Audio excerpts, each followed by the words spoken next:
자, 우리 신앙을 고백하는 것으로 주의 예배를 주님께 드리도록 하겠습니다. 우리 신앙을 고백합니다. 주님, 예수 그리스도는 우리를 구원하신 주님입니다. 우리는 세상을 속량하신 이 한 분 하나님을 예배합니다. 우리 주님 안에는 성부, 성자, 성령이 계시며 그의 인성은 신령입니다. 그러나 우리를 구원하시기 위하여 세상에 오셔서 우리의 성경을 지하셨습니다. 우리 주님께서는 십자가의 고난을 받는 데까지 시험을 당하여 참으셨고 지옥을 이기셔서 사람들을 지옥으로부터 놓아주셨습니다. 인성을 낳으신 신성에 그 인성을 통합하셔서 영화 되셨습니다. 이 영화 없이는 아무도 구원을 받을 수 없습니다. 사람은 주님을 믿고 그의 계명을 지켜야 구원을 받습니다. 주님의 계명은 주님께서 우리를 사랑하신 것 같이 우리가 서로 사랑하라는 것입니다. 아멘. 자, 오늘 말씀 보도록 하겠습니다. 마가복음 12장 32절에서 34절까지 보도록 하겠습니다. 마가복음서 12장 32절에서 34절까지 보도록 하겠습니다. 서기관이 이르되 선생님이여 옳소이다. 하나님은 한 분이시요 그 외에 다른 이가 없다 하신 말씀이 참이니이다. 또 마음을 다하고 지혜를 다하고 힘을 다하여 하나님을 사랑하는 것과 또 이웃을 자신과 같이 사랑하는 것이 전제로 드리는 모든 번제물과 기타 제물보다 나으니이다. 예수께서 그가 지혜있게 대답함을 보시고 이르시되 내가 하나님 나라에서 멀지 않도다 하시니 그 후에 감히 묻는 자가 없더라. 아멘. 자, 지난 시간에 공부했던 내용을 잠시 살펴보도록 하겠습니다. 자, 서기관 중에 하나가 나와 그랬는데 서기관이 율법이 더럽혀진 거짓 가운데 그렇죠. 자, 하나가 나왔다. 근데 주님을 향해서 나왔다고 하는 것이기 때문에 프레셀코마이 먼못을 향하여 오다 이런 말씀의 뜻이에요. 그러니까 율법이 더럽혀진 거짓 안에 있는 자 중에서 주님을 향해 있는 자들을 뜻한다라고 하는 것을 잘 볼 수가 있겠죠. 그러니까 주님을 향해 있는 자들이 아니고서는 어떤 일들이 일어날 수가 없는 것이겠죠. 자, 주님을 향해 있다는 말은 진리들을 향한 애정 가운데 있다 이렇게 설명될 수도 있겠고 또 가르침에 따라 따른 삶 가운데 있고자 하는 열망이나 갈망 가운데 있는 자를 가리킨다라고 하는 것도 참고로 하시면 좋을까 싶네요. 자, 그들과 논쟁하는 것을 듣고 그랬는데 이 논쟁이라는 말이 쉬제테오라는 단어로 함께 탐구한다, 함께 논의하다, 함께 토의하다 이런 말의 뜻이요. 함께 조사하다 이런 말의 뜻입니다. 그러니까 주님과 함께 조사했다, 탐구했다 이런 말인 것을 잘 볼 수가 있겠죠. 앞에 사두개인들이 가리키는 이 가운데 있는 자들에 대한 주님이 함께하는 탐구를 뜻하고 여기서 비롯된 의지에 속한 지각을 뜻한다라고 하는 것을 잘 볼 수가 있습니다.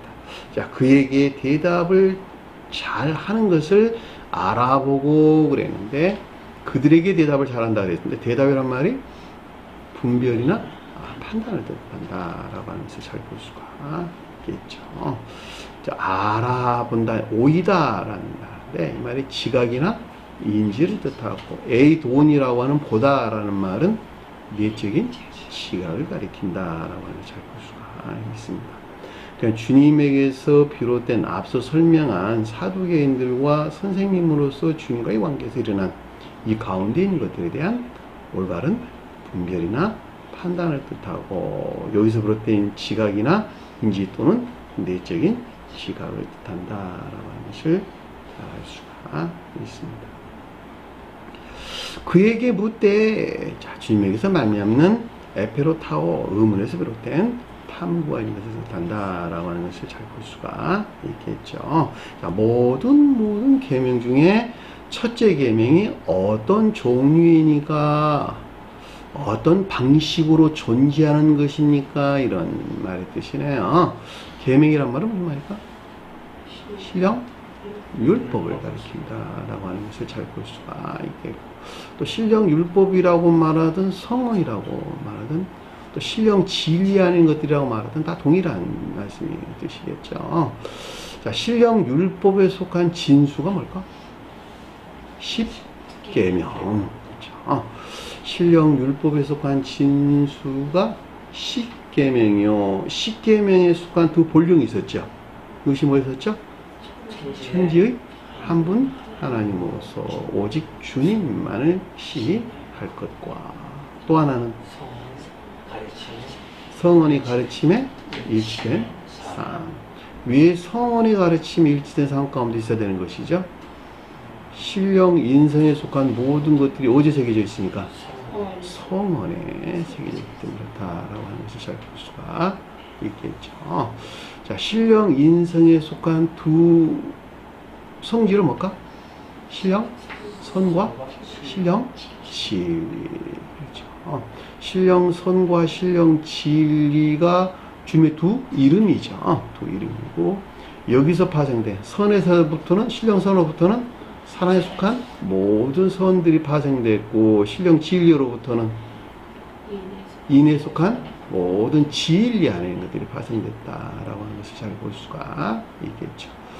그러니까 이분 주님의 두 이름에 속한 것들이 성경 말씀 안에 새겨져 있는데, 저와 여러분들 앞에 펼쳐지는 성경 말씀 안에 새겨져 있는데, 이것들을 받아들이는 사람이 어떤 상태에 있느냐에 따라서 어떤 사람들은 선하는 것들을 인식하고, 어떤 사람들은 진리하는 것들, 어떤 사람들은 자연적인 믿음 안에 있는 것들을 인식한다라고 하는 것을 잘 볼 수가 있겠죠.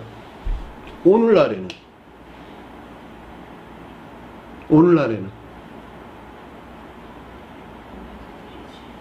앞에는 방금 설명했던 어떤 사람들은 선하는 것들, 어떤 사람들은 진리하는 것들, 어떤 사람들은 자연적인 믿음 안에 것을 받아들이는데, 이 사람들은 주님과 결합될 수 있는 성품만 있는 자들이야 다. 근데 오늘날에는 그렇지 못하죠. 그냥 전적으로 주님과 결합될 수 없는 성품만 있기 때문에, 반대로 말하면 지옥적인 사랑 안에 있기 때문에 그들은 지옥적인 사랑으로부터 성경 말씀의 문자적인 뜻들을 취해가지고 그들의 목적에서 악용하고 있다라고 하는 것을 잘 볼 수가 있겠죠. 왜? 앞에 있는 자들은 선용의 목적에서 성경 말씀을 바라보는 자들이고, 반대로 멸망된 교회 속한 자들은 그들의 목적에서 성경 말씀을 바라보는 것에서 그들이 만들어낸 여러 가지 조작된 교리들이 나왔고, 이 조작된 교리들을 그들이 믿는 것에서 구원론자라고 하는 엄청난 거짓들이 거기서 품어져 나왔다라고 하는 것을 잘 볼 수가 있단 말입니다. 그러니까 교회가 종말에 이르게 될 때는 이 같은 일들은 필연적으로 일어날 수밖에 없는 거예요. 왜냐하면 성령 가르침이라고 하는 것은 전적으로 그 사람이 가지고 있는 애정이나 애육의 성질을 일치해서 일을 하기 때문에 그렇다라고 하는 것을 잘 볼 수가 있겠죠. 그래서 모든 계명 중에 첫째 계명이 어떤 종류일까 라고 할 때, 당연히 주님께서는 우리에게 말씀해 주시는 두 본령 위에는 아무것도 설명하지 않는다라고 하는 것은 너무도 당연한 것이죠.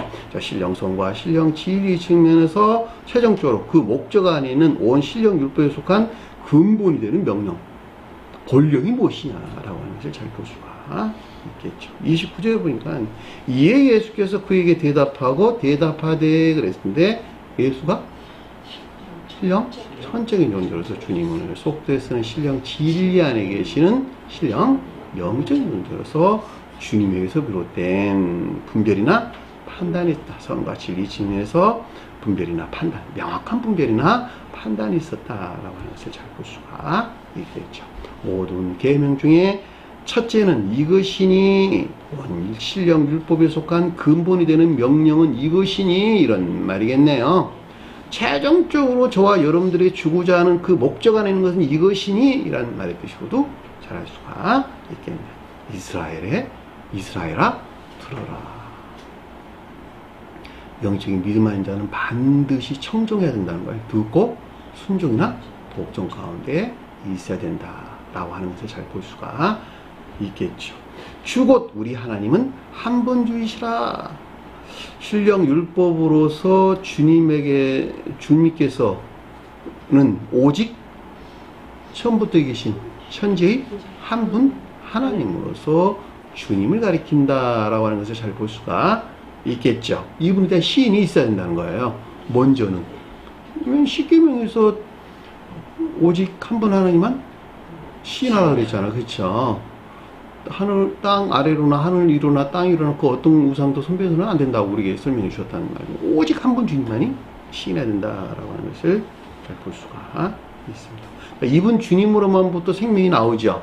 그것이 마음 안에 있는 것, 목숨 안에 있는 것, 그 다음에 끝 안에 있는 것, 그 다음에 힘 안에 있는 것.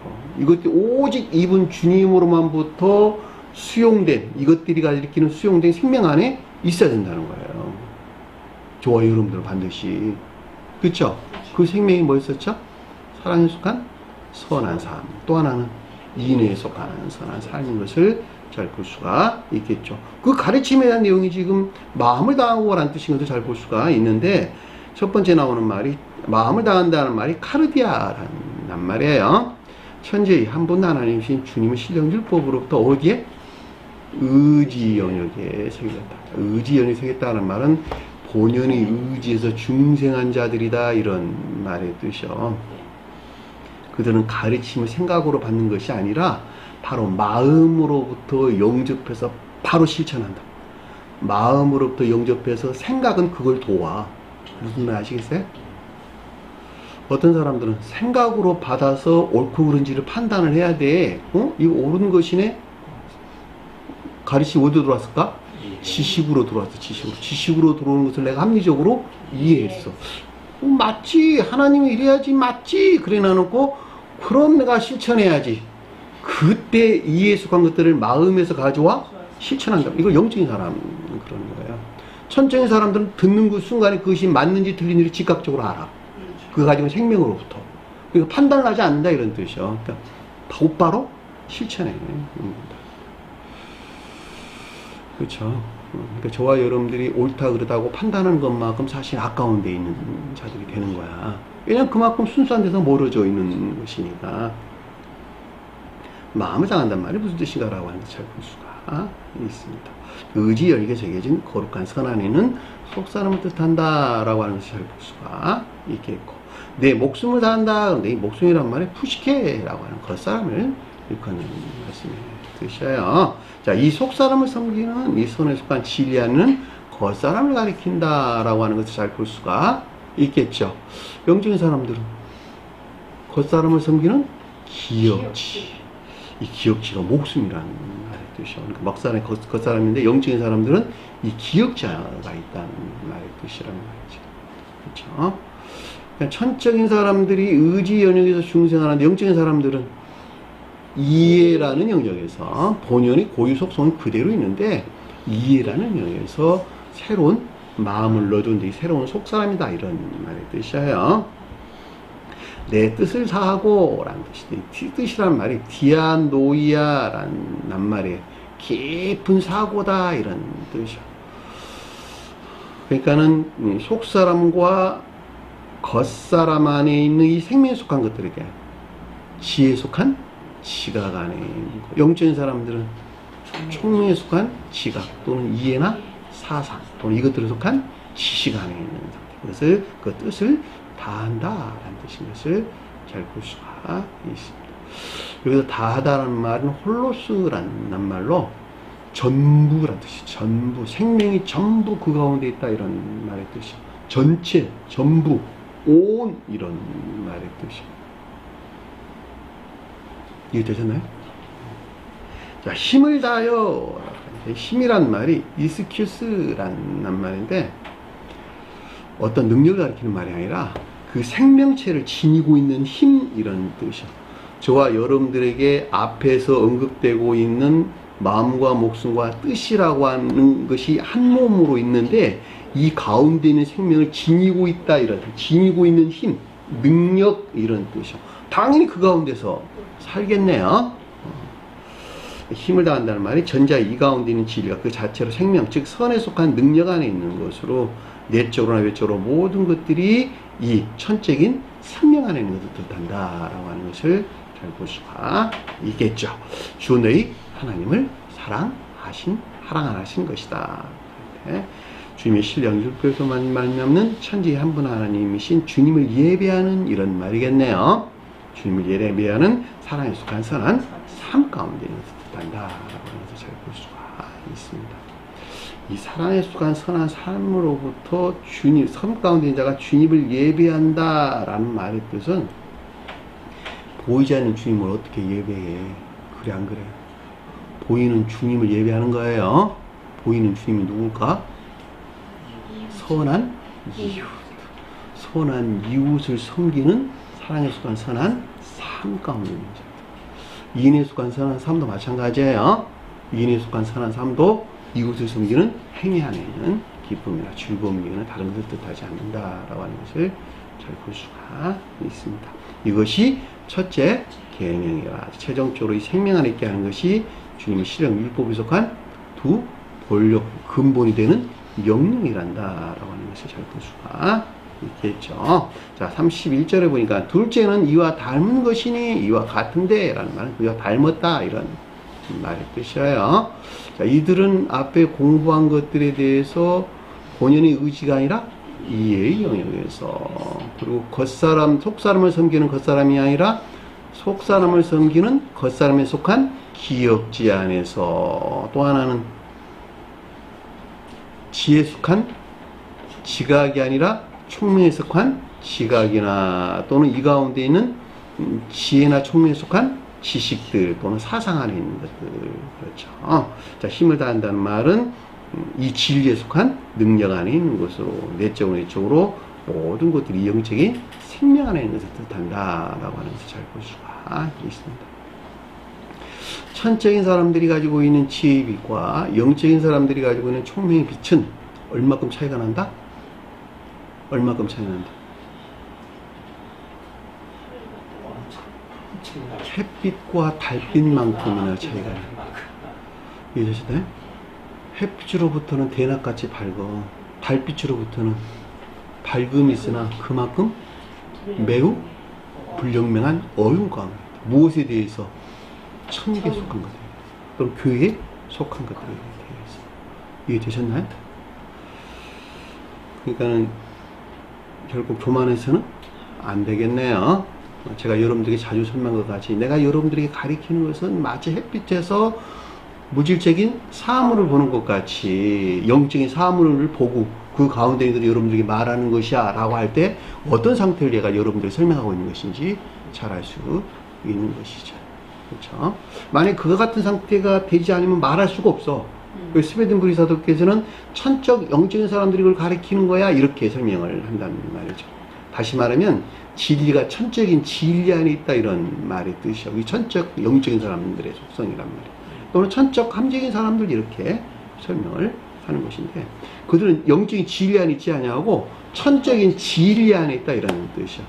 천적인 선한 자들이 아니고 천적인 진리 안에 있다. 진리 안에 있는 천적인 선한 사람 이렇게 여러분 이해하시면 좋을 듯 싶어요. 주님이 대해서 서술할 때는 신령 함적 존재란 말의 뜻이기도 하고 또 신령 함적인 진리 안에 있는 것들이란 말의 뜻이기도 한다는 말이죠. 그렇죠?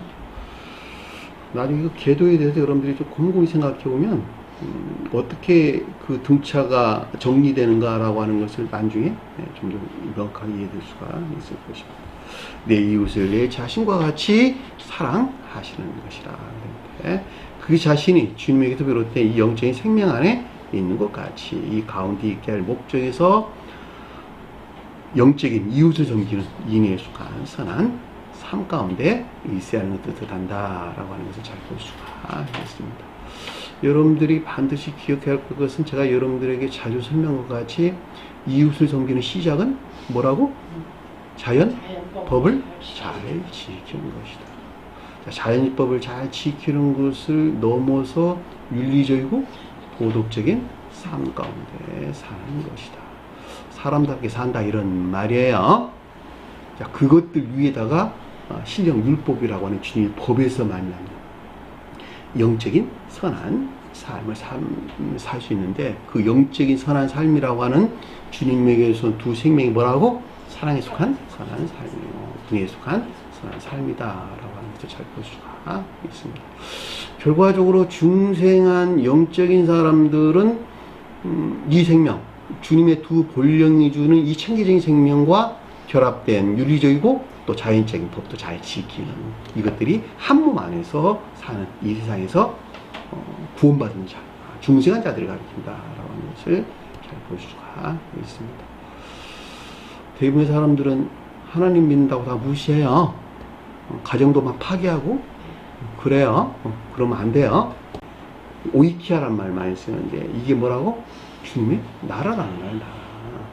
가정이란 말, 온 가족, 식구 이런 뜻을 담고 있는 말이에요. 그러니까 가정이 온전하지 않으면 안 된다는 말이죠. 그것이 주님 나라를 세우는 아주 기본적인 토대이기 때문에 그렇다는 말이죠. 그렇죠?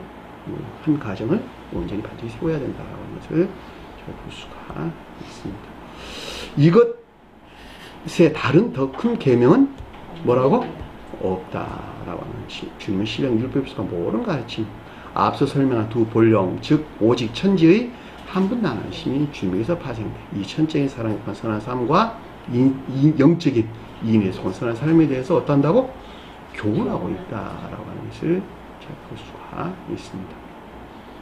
이 가운데 있는 자들이 진정으로 누굴? 주님을 믿는 자들이다라고 하는 것을 잘 볼 수가 있겠죠.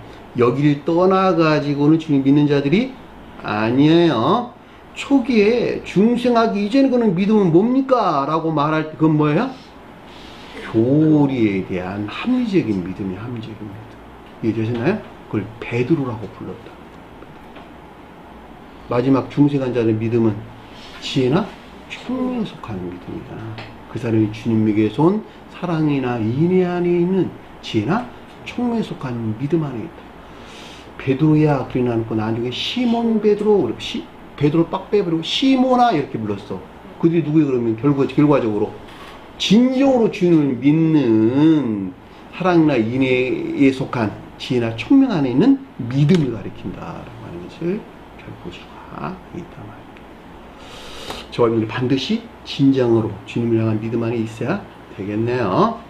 자, 여기까지가 우리가 지난 시간에 공부했던 내용입니다. 자, 이 시간 볼 것 공부하도록 하겠습니다. 32절 보니까 서기관이 그에게 이르되 그랬는데, 서기관이 율법이 더럽혀진 거짓 안에 있는 자들 중에서 지금 주님을 향해 있는 자를 가리킨다라고 하는 것을 잘 볼 수가 있겠죠. 그러니까 서기관이 뜻하는 것들 안에 있는데, 그럼에도 불구하고 지금 주님을 향해 있는데, 이 가운데 있는 것들에 대해서 또는 이 가운데 있는 자들에 대해서 주님에게서 말미암는 에이폰이라고 하는 내면적인 지각이 있었다라고 하는 것을 잘 볼 수가 있겠죠. 선생님이여 옳소이다. 선생님은 교리적인 성언에 속한 교리나 가르침으로서 주님에 대한 고백이다라고 하는 것을 잘 볼 수가 있겠죠. 무엇에 대해서 옳소이다라고 지금 말하는 거예요? 앞에 두 본령에 속한 가르침들에 대해서 이거는 매우 훌륭합니다. 아름답습니다. 이런 뜻이야. 원어를 보면. 예? 칼로스, 올바르다, 알맞다, 아름답다 이런 말이죠. 그죠? 이야, 성경 가르침이 이 두 본령 외에는 아무것도 없다. 너무너무 훌륭하고 너무너무 아름답습니다. 뭐라고 말로 설명할 수가 없습니다. 이런 말의 뜻이겠죠. 제가 여러분들이 가르친 거 이거 이외에는 아무것도 가르치는 것이 없죠. 처음부터 끝까지 이것만 가르치고 있잖아요. 그렇죠? 선하게 살아요. 성경 가르친 그거 이외에는 아무것도 가르치는 것이 없다. 마지막 그 선이라고 하는 너에게 새겨진 그 생명의 일치에서 주님께서 심판하실 거거든. 생명책에 따라서 심판을 한다. 소원의 일치에서 네가 어떻게 새겼나 한번 보자. 생명을 보자. 그걸 조사해 본다는 거야. 그렇지. 계시록서에 수도 없이 많이 나오잖아. 조사해 봤더니 이러더라. 확인해 봤더니 이러더라. 측량해 봤더니 이러더라.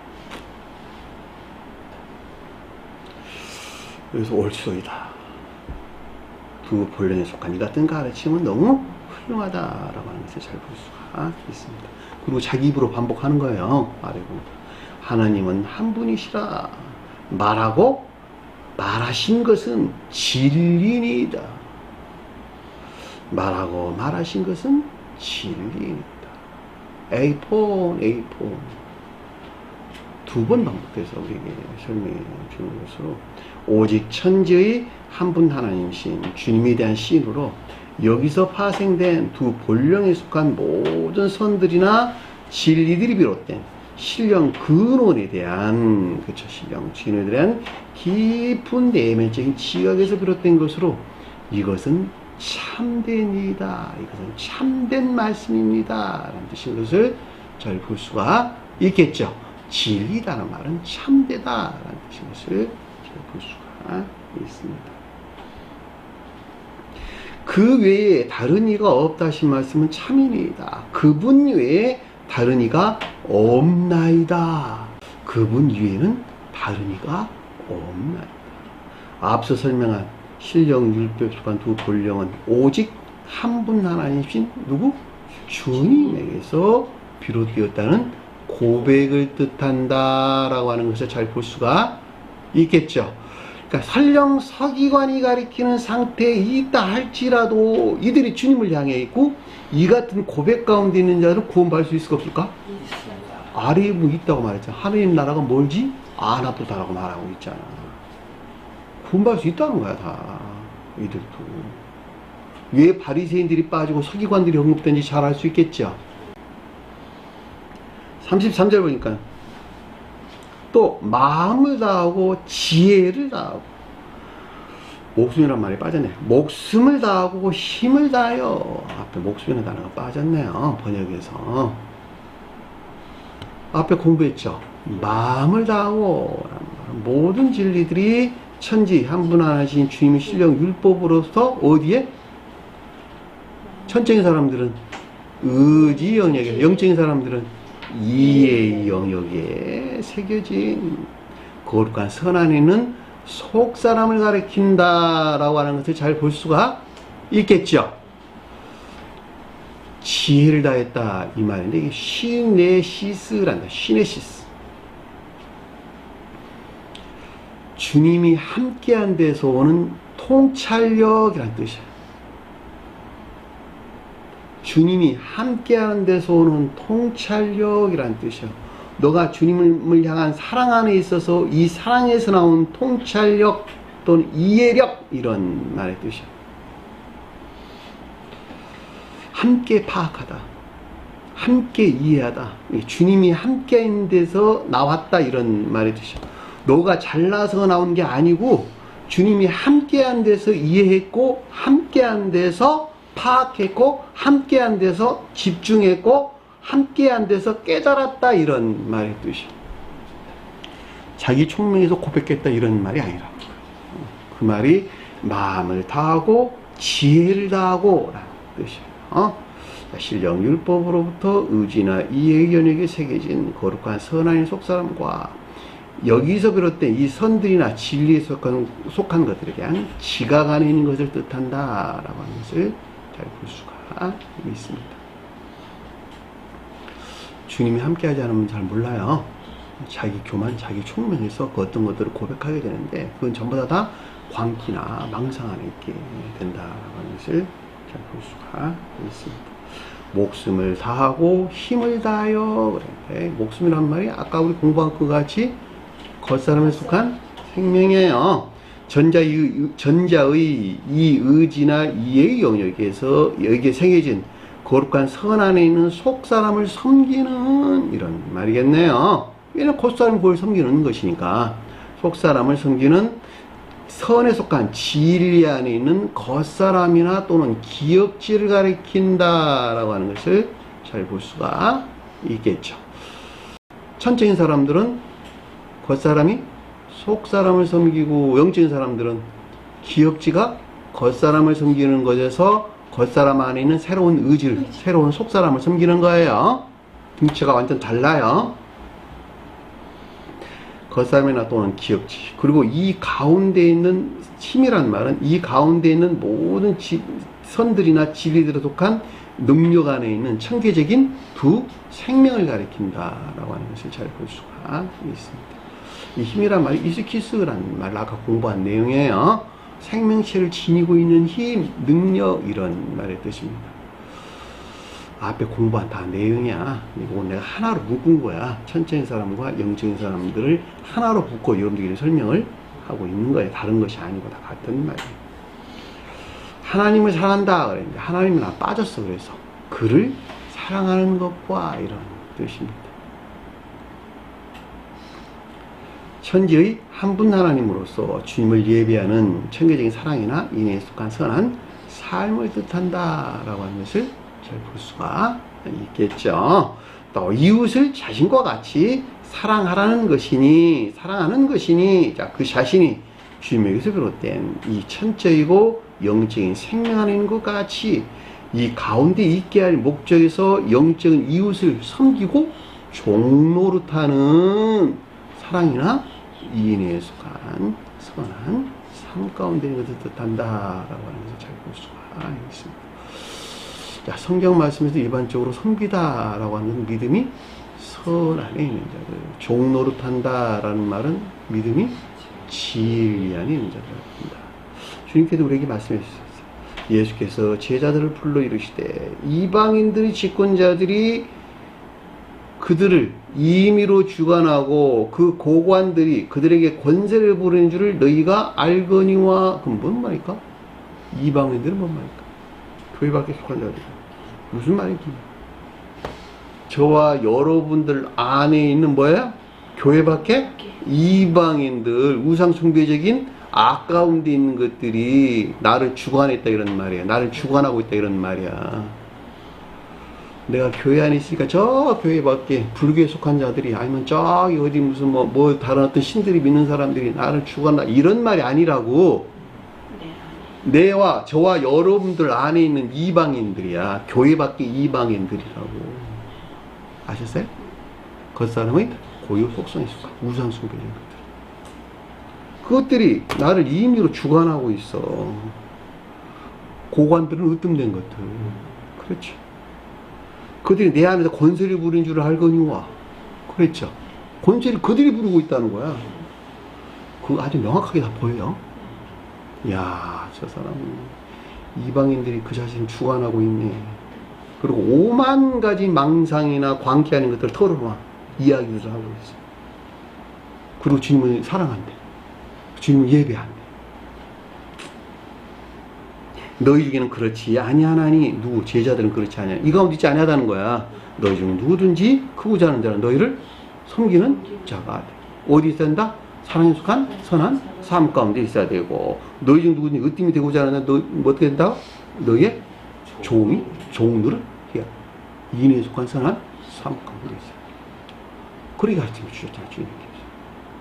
하나는 천적인 생명하는 자들, 후자는 영적인 생명하는 자들을 설명해 줬다라고 하는 것을 잘 볼 수가 있네요. 두 본령에 속한 것들이네. 다른 것이 아니네.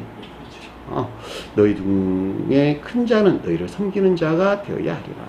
누구든지 자기를 높이는 자는 낮아지고 누구든지 자기를 낮추는 자는 높아지리라. 이 가르침이 무엇인가라고 하는 것 아주 명확하게 이해될 수 있는 것이죠. 너가 살려고 하면 죽을 것이요 죽고자 하면 살리라. 같은 말이잖아. 그렇죠? 자, 같이 사랑할 것이니. 그 아래 이제 굉장히 중요한 가르침이 이제 성경에서 나왔는데, 전체로 드리는 모든 번제물과 기타 제물보다 나으니니. 이 말 문장을 바꿀게요. 전체로 드리는 번제물의 모든 것과 희생제물보다 더 풍부하고 더 많으니이다.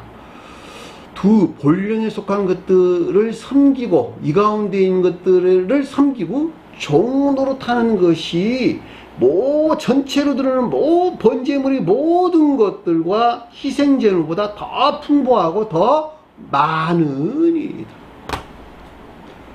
그런 말이네. 그쵸? 그래 안 그래요? 번제는 뭘까? 앞에서 두 본령 중에서 사랑에 속한 선한 삶 가운데 있는 것들을 표징해주고 있었다라고 하는 것을 잘 볼 수가 있겠고, 희생제물은 인애에 속한 선한 삶 가운데 있는 것들을 표징하거나 표해주고 있었다라고 하는 것을 잘 볼 수가 있겠죠. 하나는 번제에 속한 예배요, 하나는 희생제에 속한 예배란 말이죠.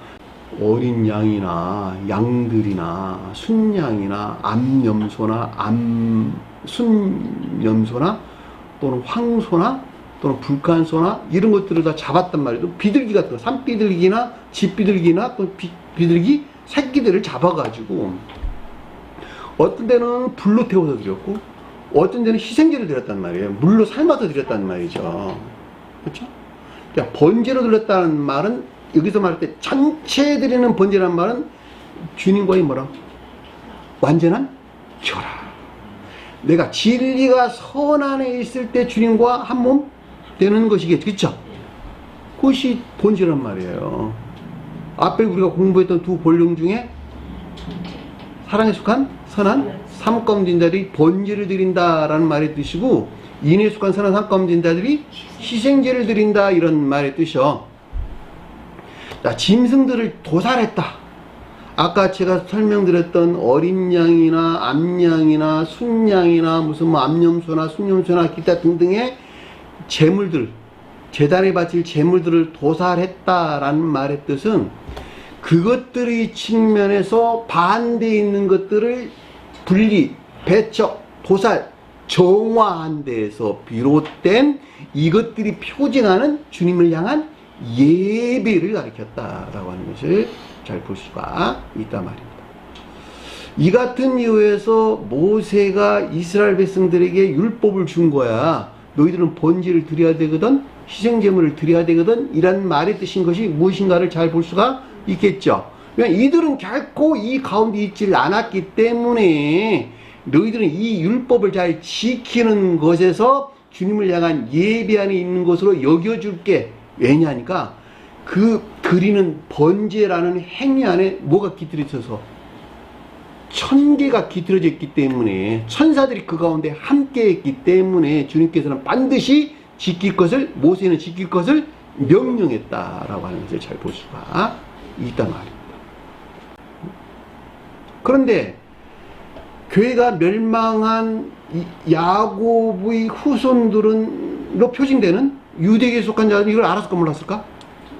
전적으로 몰랐단 말이에요. 전적으로. 그러니까는 첫 아들을 제단에 바쳐야 되거든, 정말로 자기 아들, 산 아들을 잡아다가 제단에다 바친다니까. 그래서 안 그랬어요? 아, 우리나라 역사도 나오잖아. 비가 안 온다고 아들을, 선한 백성들의 아들을, 새끼들을 잡아다가 어디다가 제단 불로 태워서 죽였다는 말이죠. 그런 이런 일들이 일어났다는 말이죠. 그러니까 이스라엘 백성들이 정말로 자기 자식들을 잡아서 제단을 바치려고 그러네. 아, 이건 안 되겠다. 그러니까 그 자식들 대신, 아들들 대신에 뭘 바쳐라고 했어요? 이 희생 제물들을 바칠 것을 주님께 명령하셨다라고 하는 것을 잘 볼 수가 있단 말입니다. 그 자식들을 정말로 바치려고 했다는 사실은 아브라함이 이삭을 제단에 바치려고 했다는 사실에서 아주 명확하게 이해될 수 있단 말입니다. 그죠? 이 부분에 대해서 잠깐 한번 살펴보도록 할게요. 창세기 22장, 우리 저기 책임쟁이 한번 찾아보실래요? 22장 6절. 아브라함이 이에 번제나무를 가져다가, 자, 여기서 번제나무가 뭘까? 아브라함은 누굴까? 아브라함이라고 하는 천적인 선의 측면에서 또는 신령, 인성의 측면에서 영화가 가지고 계시는 주님의 자연적인 사람. 그것이 아브라함이 표징해주는 낱말이에요. 우리 공부했죠. 아브라함과 이삭과 야곱은 신령 인성으로서 주님이 표징하고, 아브라함은 신령 천적인 존재로서, 이삭은 신령 영적인 존재로서, 야곱은 신령 자연적인 존재로서 주님이 표현한다. 이 아브라함이 특히 언급됐다는 말은 아브라함의 노정이 주님의 영화 과정을 표현해주고 있기 때문에 그러는 거예요. 그래서 아브라함이 번제나무 그랬는데, 이 나무란 말이 주님이 애써서 수고했고 만들어낸 이런 말이에요. 공로로부터 만들어낸 의야 정의 안에 있는 것, 이런 말로 여러분들이 이해하시면 좋을 듯 싶네요. 왜냐하면 나무가 성경에서 선을 표현하기 때문에 정의 안에 있는 것, 이런 뜻이에요. 공로로부터 만들어낸 정의 안에 있는 것, 이렇게 이해하시면 좋을 듯 싶네요. 시간이 없으니까 자세하게 설명은 안 되고 빠르게 설명해 나갈게요. 왜냐하면 굉장히 중요한 가르침들이야. 그 다음에 읽어볼까요? 그의 아들 이삭에게 지우고. 자, 이삭은 뭘까 그러면? 신령 합리적인 것. 아브라함이 신령 선을 표정할 때 이것과 결합된 신령 합리적인 것, 또는 진리 안에 있는 것들, 이렇게 여러분들이 이해하셔도 좋을 듯 싶네요. 이 진리 안에 있는 모든 것들이 신성과 합일돼야 되는 거예요. 그러니까 이삭을 제단에 안 바치면 안 되는 거예요. 그래서 자, 읽어볼게요. 또 자기는 불과 칼을 손에 들고 두 사람이 동행하더니. 이 불은 뭘까? 사랑 안에 있는 것들, 사랑에 속한 선 안에 있는 것들, 칼은 믿음에 속한 진리 안에 있는 것들, 이것이 싸우는 것이니까. 그랬죠. 어떻게? 그 다음에 손에 들고 두 사람이 동행하더니, 하나로 결합되어 있다, 그런 말이겠네요. 감당할 정도만큼 결합되어 있다, 이런 말이니까 시험을 감당할 만큼 결합되어 있는 이런 상태를 우리에게 설명해줬다라고 하는 것을 잘 볼 수가 있습니다. 실제로 읽어볼까요?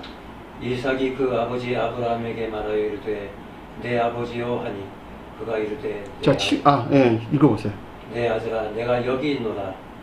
이삭이 이르되 불과 나무는 있거니와 번제할 어린 양은 어디 있나이까. 자, 여기서 번제할 어린 양이란 말은 무슨 말일까?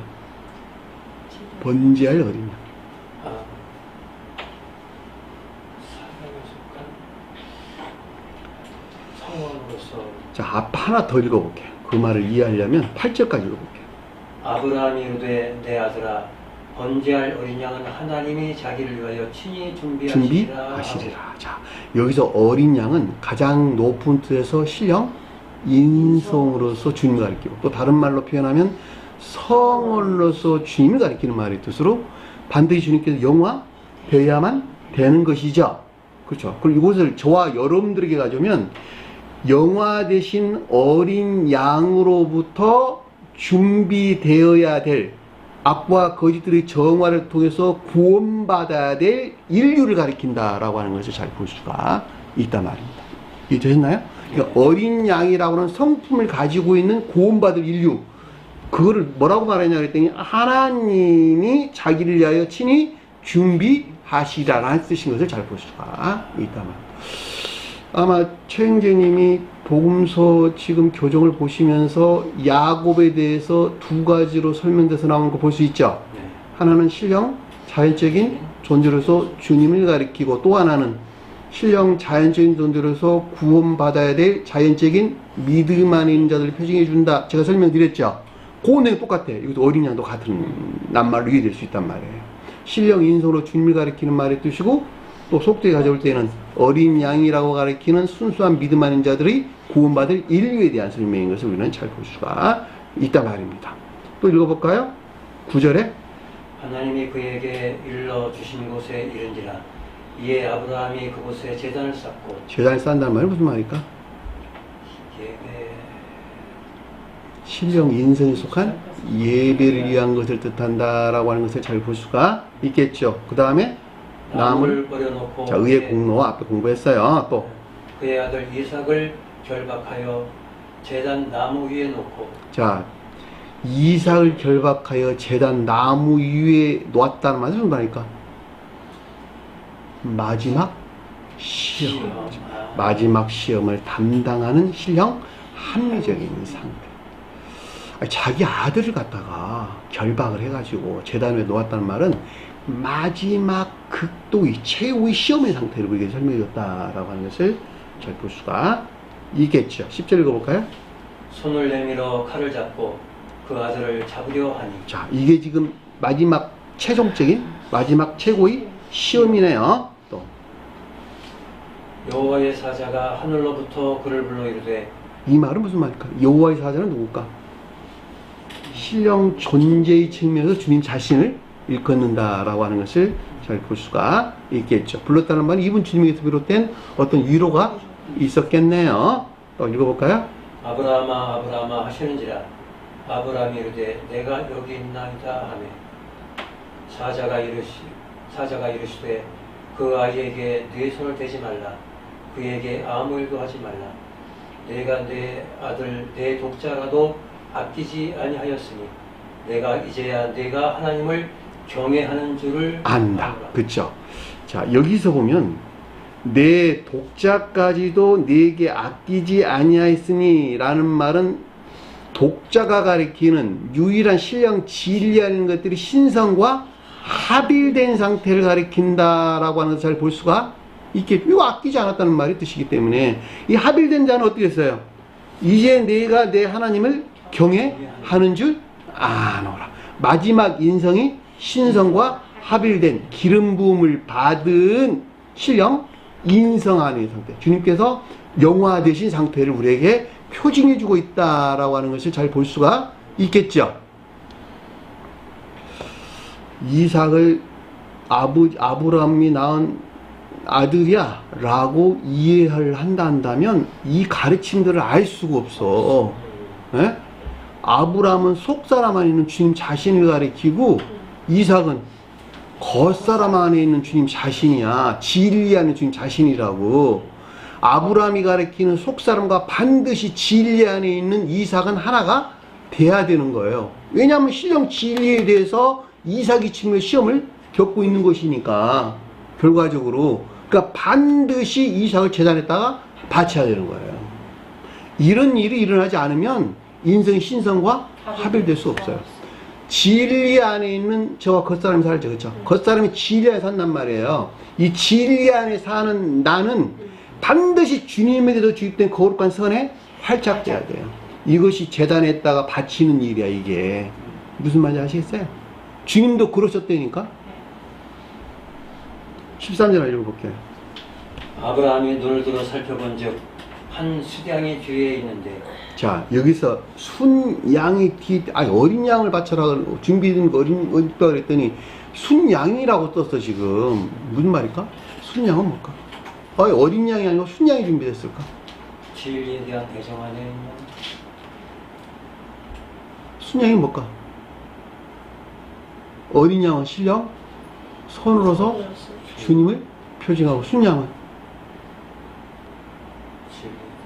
신령 합리적 존재로서 주님.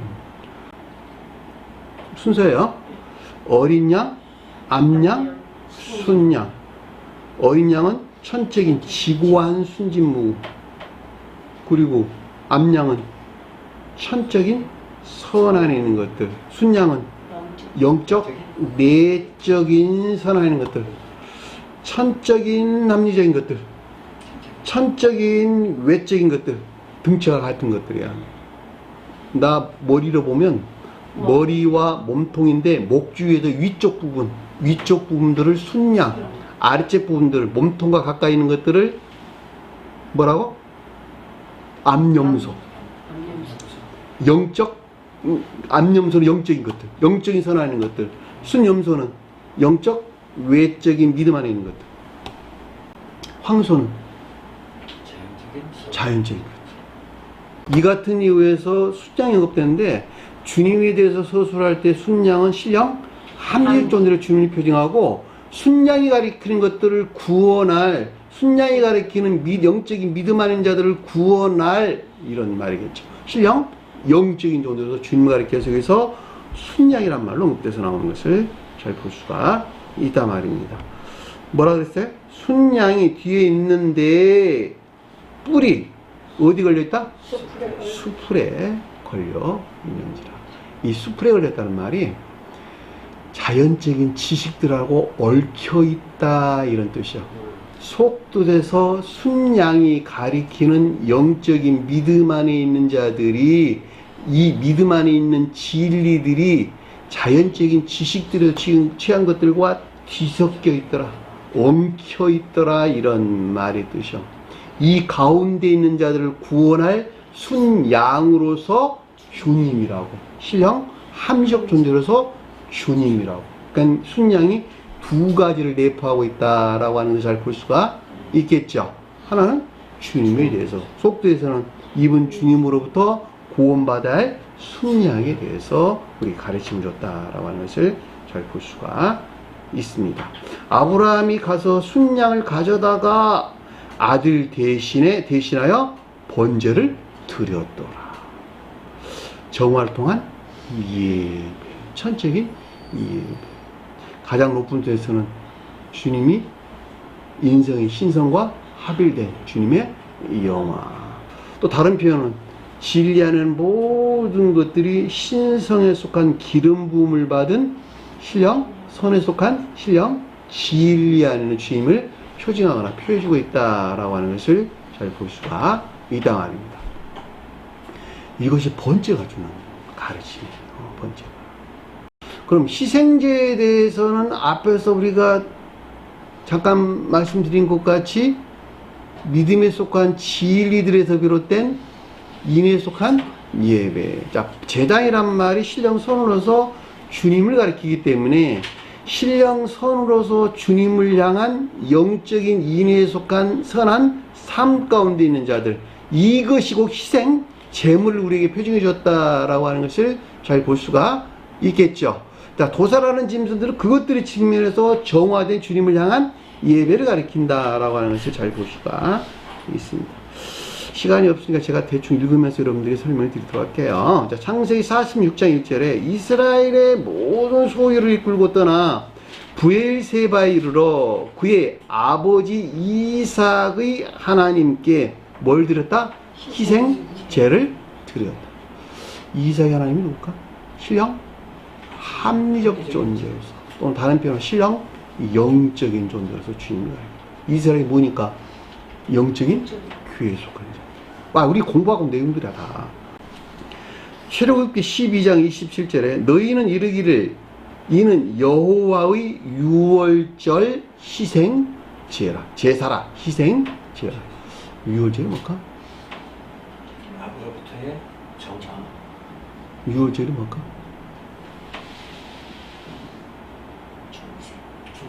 지옥에서 구출. 이집트에서 구출이 지옥에서 구출. 청교의 결합, 해방을 가리키는 말이 뜻이요. 이들은 음식이 누룩이 있어야 된다, 없어야 된다? 없어야 된다. 그래서 무교봉을 보는 거야, 무교봉. 누룩이 없는 순진무관 선안에 있다 이런 뜻이 믿음이. 무슨 말인지 이해가 되셨어요? 그래서 6월절 다음에 무교병이란 말이 그래서 나오는 거야. 6월절 유교병은 뭐니까?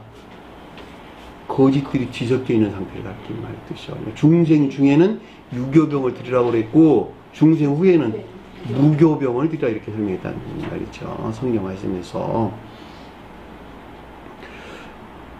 여호와의 유월절 제사라, 희생제라. 여호와께서 애굽 사람들에게 재앙을 내리실 때, 애굽 나오니 그쵸?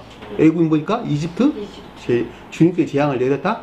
그게 아니에요. 문제의 뜻에서 이해할 때 주님이 재앙을 내렸다는 말을 설명했는데, 주님께서 재앙을 내릴 만한 지옥적인 사랑 안에 머물러 있다 이런 말의 뜻이죠. 출애굽기 23장 18절에 너희는 내 희생제물의 피를 유교병과 함께 드리지 뭐라? 말라. 그래도 유교병 나오는 드리지 말라고 그랬잖아요. 그렇죠? 내 절기의 제물의 기름을 아침에까지 남겨두지 말지니라. 그 말이 무슨 말일까? 아침에까지 남겨두지 말라. 아침이 뭘까? 아침? 주님의 임재에 의한 새로운 시작. 그런데 재물을 아침에까지 남겼다는 말은 무슨 말일까? 아까운데 머물러 있는 상태. 여전히 겉사람이 고의 속성 안에 머물러 있는 상태를 근다라고 하는 것을 잘 볼 수가 있겠죠. 출애굽기 24장 5절에 이스라엘 자손들의 청년들을 보내며 여호와께서 서로 번제와 화목 희생 제물을 드리게 한지라. 화목이란 말은 무슨 말일까? 상의 교류나 내통 이끄는 말씀의 뜻이야. 그래서 희생 제물을 드리다 이렇게 말씀을 하신 것입니다. 출애굽기 34장 15절에 너희는 삼가 그 땅의 주민과 언약을 세우지 말지니 이는 그들이 모든 신을 음란하게 섬기며 그들의 신들에게 예물을 드리고 너희를 청하여 내가 그 제물을 먹게 함이라. 그 말이 무슨 말일까? 그 땅의 주민들은 뭔 말일까? 고려 속성에 속한 가운데 있는 것들이 일곱 족속들 주민들. 그렇죠. 겉사람은 방금 말씀하신 것 같이 거의 속성에 속한 우상숭배이긴 온갖 악과 거짓들과 언약을 맺어서는 안 된다. 결합되어 있어서는 안 된다라고 하는 것을 잘 볼 수가 있겠죠. 언약을 세우지 말지라 이렇게 그래서 설명해 주신 거예요. 이 가운데 이제는 신을 음란하게 섬긴다. 그렇죠? 출애굽기 34장 25절에 너는 내 제물의 피를 유교병과 함께 드리지 말지며 유월절 제물을 앞둔 아침까지 두지 말라. 아까 제가 설명한 내용이 똑같은 것을 잘 볼 수가 있습니다. 레위기서 3장 6절에 만일 여호와께 예물로 드리는 화목제의 희생 제물이 양이면 수컷이나 암컷이나 흠 없는 곳으로 어떻게 한다? 흠 있단 말은 무슨 말일까? 상처 가운데 있는 것들. 진리들이 더럽혀지나 또는 선들이 모독되는 당연한 이야기입니다. 그쵸? 그것이 상처를 입은 것들을 흠이라고 말했고 결코 제단에 바쳐서는 안 된다라고 하는 것을 아주 잘 알 수가 있습니다. 레위기서 4장 26절에 그의 모든 기름은 화목제의 희생 제물의 기름같이 제단 위에서 불사를 지니 이같이 제사장이 범한 죄에 대하여 그를 위하여 속죄한즉 그가 사함을 얻으리라. 여호와께 드릴 화목제의 희생 제물의 규례는 이러하니라. 아주 레위기서에 많이 정해지는 규례를 있죠. 이것들은 다 문자의 뜻 안에 뭘 표징하고 있다? 영적인 또는 천적인 예배에 속한 것들을 표징하거나 표의하고 있다라고 하는 것을 아주 명확하게 이해될 수 있는 것이죠. 감사함으로 드리는 화목제의 희생제물이 고기는 드린 그날에 먹을 것이며 조금이라도 이튿날 아침까지 남겨두지 말지니라. 남겨둔다는 말은 겉사람이 고유 속성 안에 그대로 머물러 있어서는 안 된다 이런 말의 뜻이요. 그럼 여기서 지금 우리에게 가르침을 주고 있는 것이 뭐예요 그러면? 네?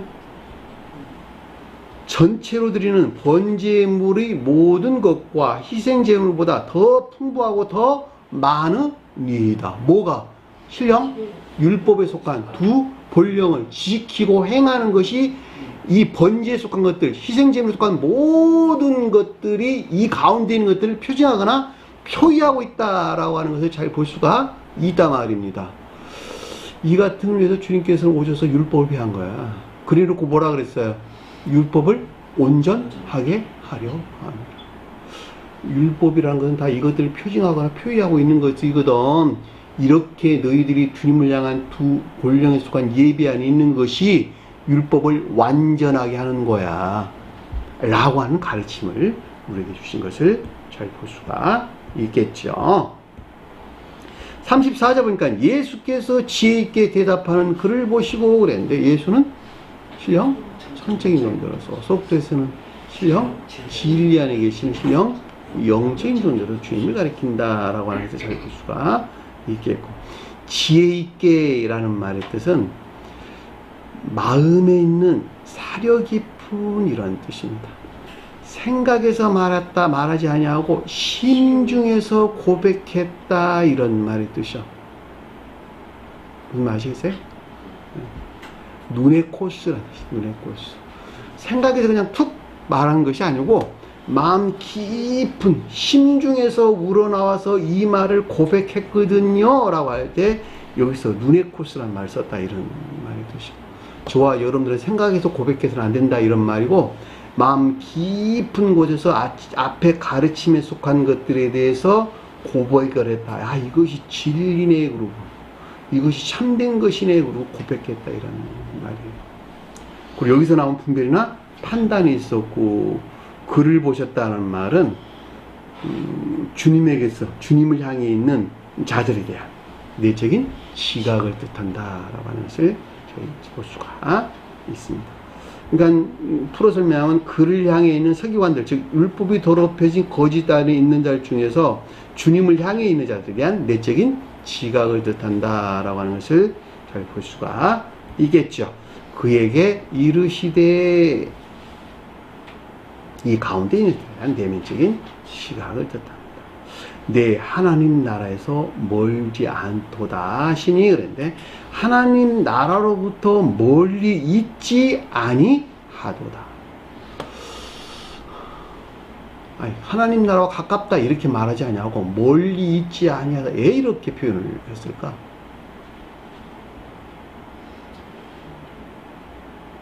내가 하나님 나라와 가까워 라는 말은 이미 진리가 사랑이나 인애에 속한 선 안에 있는 자들이 하나님 나라에 가까운 자들이죠. 이 가깝다는 말은 결합이나 교류, 내통을 뜻하는 말이 뜻이라는 말이죠.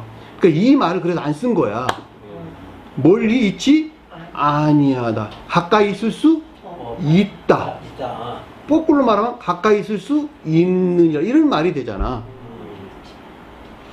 성경 말씀 가르침이라니까. 이 멀리라는 말이 마크라라는 뜻인데, 멀리 있는데 있지 아니하다 이런 말이에요. 한마디로 말하면 가까이 있지는 않아. 근데 멀리 있지 않냐고 가까이 있을 수 있어 이런 말의 뜻이라는 말이죠. 하나님 나라는 뭘까? 신령 인성으로서. 신령 인성으로서. 속수에서는 교회나 천계. 그쵸, 천계나 교회. 구원받을 수 있다. 어떤 경우에? 누구에 대한 설명이에요? 서기관들에 대한 설명이나 이 두 본령에 속한 가르침에 따르는 순종이나 복종이 있을 때에 구원받을 수 있다라고 하는 주님의 가르침인 것을 잘 볼 수가 있겠죠. 그래 안 그래요? 서기관들이 이 가운데 어떻게 하나님과 가까울 수 있겠어? 그렇죠? 멀리 있을 수밖에 없죠. 그렇죠? 그러니까 네가 가까이 나가려면 반드시 이 가르침 믿고 따라간다는 거야. 신령 인성으로서 주님과 천계와 결합될 수 있는 앞서 설명한 번제와 희생제가 표징하거나 표기하는 이 두 본령에 대하여 올바른 심중에서 시인하는 사상 안에 있는 자들은 반드시 주님과 결합을 위해서 하는 나라에 가기 위해서 신령 율법의 가르침을 실천하는 삶 가운데 있어야 되는 것을 뜻한다 라고 하는 것을 잘 볼 수가 있겠죠.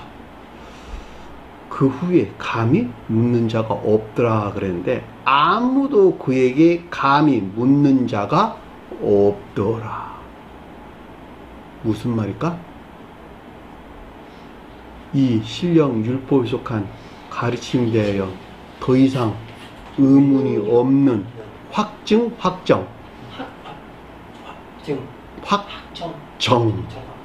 아, 이건 더 이상 의문이 없어. 그냥 확정이야. 더 이상 후퇴할 수 없어. 더 이상 뭐 증거가 필요 없어. 이런 말이네. 여기서 더 이상 의문이 없이 그냥 앞으로 뭐만 있어요? 직진만 있는 거예요. 그래서 마지막 주님에 대해 서술할 때는 인성이 신성과 합을되는 주님의 영광만 있을 것이고, 저와 여러분들은 더 이상 뭐 뒤앞도 뒤도 쳐다볼 것도 없이 그냥 가는 거야. 그런 말의 뜻에서 아무도 그에게 감히 묻는 자가 없더라. 오직 한 가지, 중생을 향해서 나아가는 위에는 아무것도 없다라고 하는 것을 잘 볼 수가 있습니다. 오늘 주신 말씀 마음속에 깊게 새기시고 한 주간의 승리하는 저의 문제를 간절히 축원합니다. 주기도문을 하는 것을 공을 마치도록 하겠습니다.